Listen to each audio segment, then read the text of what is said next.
खरं म्हणजे अर्थमंत्र्यांकडून जे शेतकरी कुटुंबातून आलेले आहेत त्यांनी असं वक्तव्य करणं शोभणारं नाही त्यांना. खरं सांगतो तुम्हाला, ज्या वेळेस शेतकरी अडचणीत असतो त्या शेतकऱ्याच्या पाठीशी उभं राहण्याची जबाबदारी ही सरकार असतेच सरकारची, आणि त्यांनी उभं राहिलंच पाहिजे या मताचा मी आहे.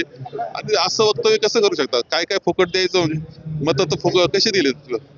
एवढं लोकांनी जर तुम्हाला मतं दिले, तुम्ही सत्तेवर गेले, सत्तेवर गेल्यानंतर असं वक्तव्य करणं हे बिलकुल योग्य नाही. हे निषेधार्ह वक्तव्य आहे. निवडणुकीचा जुमला होता का? असं त्याचा अर्थ सवय लागलेली पहिली 14 सालापासून निवडणुकीचे जुमले करण्याची सवय लागलेली आहे. निवडणुका जिंकण्यासाठी काहीही, हे भारतीय जनता पक्षाची पद्धत आहे.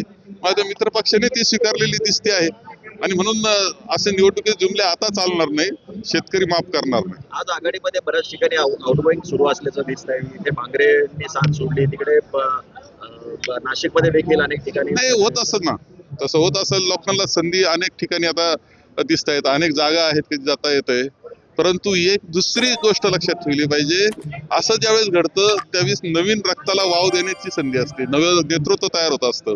लोक या सगळ्या जाण्याकडं, तुम्ही आउट गोईंग त्याला म्हटलं, हे जे त्यांचं स्थलांतर चाललेलं आहे हे लोक पाहत असतात, आणि नवं नेतृत्व अशाच काळात घडत असतं.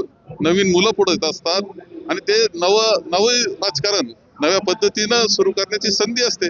त्यामुळं आमच्या दृष्टीनं नवी निर्मितीची संधी ही आम्हाला विरोधी पक्ष म्हणून आहे की नवं नेतृत्व करणं, नवं रक्त त्यामध्ये आणणं, आणि जे सृजनशील असेल, अशा उलट्या पालट्या उड्या मारणारे नसतील असं तयार करून त्यांना हे आम्हाला काम करावं लागेल. बाकी काही नाही. मोर्चामध्ये मनसे देखील सहभागी होतं. आगामी निवडणुकांमध्ये काँग्रेस आणि मनसे आता सोबत राहील. नाही, मतदार यादीचा जो विषय आहे आणि ती निर्दोष व्हावी हा जो आग्रह आहे, यामध्ये निमंत्रण देत असताना भारतीय जनता पक्षाला सुद्धा देण्यात आलं होतं, अजितदादांच्या पक्षाला देण्यात आलं होतं, एकनाथ शिंदेच्या पक्षाला, सगळ्यांनाच दिलं होतं निमंत्रण, सगळ्यांना दिलं होतं. ज्यांना लोकशाही पाहिजे ते या व्यासपीठावर या, असा सरळ आग्रह आम्ही केला होता. ते आले नाही, त्यांना लोकशाही नकोय का असं वाटतंय. पण जे आले, पहिले तर लोकशाही टिकली पाहिजे, मतदार यादीत असले पाहिजे. शेवटी लोकशाहीचा पाया निवडणूक आहे, आणि निवडणुकीचा पाया हा मतदार यादी आहे. तो निर्दोष असलाच पाहिजे. याकरता जे कोणी येत असेल ते या, सगळ्यांनाच निमंत्रण होतं. त्यामुळे त्याचा पुढचा विषय वेगळा आहे. आजचा विषय हा आहे की सगळ्यांनी एकत्र येऊन ती मतदार यादी दुरुस्त करणं याकरता आग्रह धरतो. नितीन गडकरी म्हणतात की 15 लाख कोटी रुपये माझ्याकडे पडून आहेत, मात्र ते खर्च होत नाहीत. कुशल कामगार अभावी ते पैसे तसेच पडून आहे, आणि आता म्हणतात की पुढच्या 5 वर्षामध्ये 15 लाख कुशल कर्मचारी आपण निर्माण नाही, ठीक आहे. नितीन गडकरी हे माझं त्यांच्याबद्दलचं मत असं आहे की तो काम करणारा माणूस आहे. खरं सांगतो, बनवाबनवीचा कार्यक्रमापेक्षाही त्यांनी आपलं काम दाखवून दिलेलं आहे. त्यामुळं त्यांच्या बाबतीत काही म्हटलं असेल तर त्याचा विचारपूर्वक, म्हणजे काळजीपूर्वक विचार आपण केला पाहिजे की काय म्हटले. त्याच्या बाबतीत माझं मत अत्यंत वेगळे. कामाचा माणूस. हिवाळी अधिवेशनाच्या ठिकाणी कंत्राटदारांनी काम बंद केलेलं आहे, बिलं मिळत नाही. त्यामुळे 1,40,000 कोटीचे बिल थकलेले आहेत. 1,40,000 कोटीचे. त्यापेक्षा आणखी एक वाईट गोष्ट तुम्हाला सांगतो, कदाचित तिचं महत्व तुम्हाला लोकांना किती वाटेल माहित नाही. सरकार कोणतं असू, सत्ता कोणती असू, सगळ्यात महत्वाची जबाबदारी असते की जो निराधार आहे त्याचं जीवन चालवणं. म्हणजे तुम्ही छत्रपती शिवाजी महाराजांच्या काळात त्यापासून त्याला डोल म्हणायचे, आता आपण संजय निराधार योजना आपण म्हणतो, किंवा श्रावणबाळ योजना.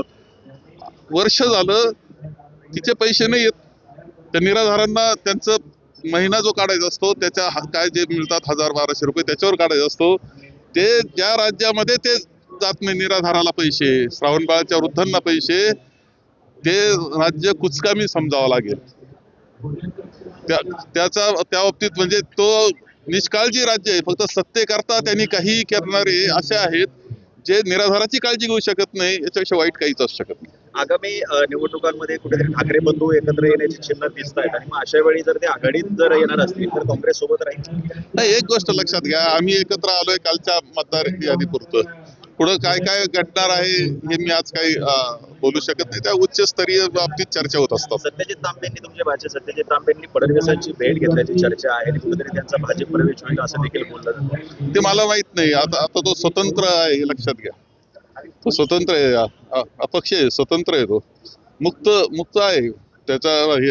आणि हे खरं आहे की डॉक्टर सुधीर तांबे अगोदर आमदार होते किंवा सत्यजित झाला, यांना सगळ्या पक्षाचे लोक कायम मतदान करीत होते, असं काही नव्हतं.